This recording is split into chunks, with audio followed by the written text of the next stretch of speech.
Hello, I'm Brigantia Blackbird, a Blackbird's Brew. Happy Monday and welcome to Norse Studies.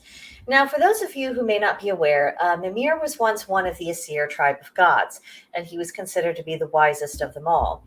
And at the conclusion of the Aesir-Vanir War, Mimir went to the Vanir tribe as a hostage and as a guarantee that Asgard wouldn't aggress upon them. Unfortunately, after a period of time, Mimir was beheaded and his head was sent back to the Aesir. It was all very gruesome, but Odin, who never allows opportunity to pass him by, he decided to preserve Mimir's head so that his wisdom would remain accessible. When Mimir was living, he lived at Mimir's well, which may be the same as the well of Erd, and it was at this well that Odin famously exchanged his eye for a drink of that well so that he might gain wisdom. Now, we could get lost in the sensationalism of the story, and we could also get lost in the debate as to, Mimir's identity, as some people do associate him more with the frost giants and say that, well, he doesn't really count as being of the Aesir, despite the fact that clearly Mimir was important enough to the Aesir to be a worthy hostage and, that they wouldn't want any harm to come upon him.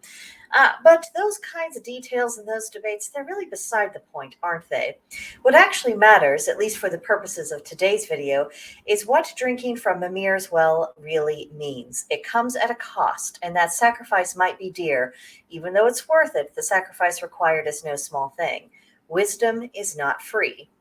And while we're on the subject of what wisdom isn't, it also isn't the same thing as knowledge. As invaluable as knowledge can be, we will not get the benefit of our knowledge if it's nothing more than information we happen to be storing in our brains. If we can't apply our knowledge, if we can't articulate what purpose that knowledge serves, if we cannot use it as a vehicle from which to grow, then all the knowledge in the world may as well be worthless. Nor is wisdom intelligence in and of itself. Wisdom makes use of the intelligence of an individual, but no one has to be a genius in order to grow wise. I mean, just look at some of the highest IQ people out there. It's all very impressive what their intelligence can achieve and how much they can remember, but their limitations as human beings are all too obvious. The absent-minded professor archetype exists for a reason. They might be brilliant at their field of interest, but worse than helpless in all other practical matters of life. And yes, wisdom is practical. It isn't some, guru on top of a mountain, top of vague nonsense to a sycophantic audience who lack the sense that the gods gave a goose. And wisdom isn't about, collecting obscure information so you can play, who knows it all game with people on social media and in real life. Wisdom is about being able to determine what is best, particularly over the long term. It is the ability to connect the dots, to draw accurate conclusions, and being able to dispense with illusion and delusion. And this isn't something you can memorize or fake.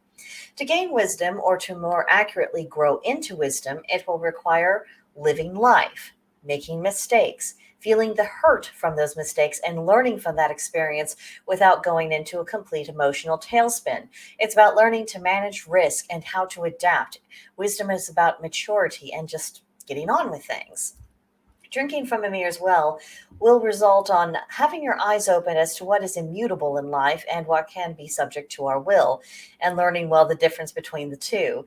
This is the first hurdle that many people fail, and frankly, they are encouraged to fail by people, who mean well, and they're trying to make them feel better and they're trying to encourage them to persevere, when in reality, what they're doing is advising people to not learn their lesson and to perpetually beat their heads against brick walls.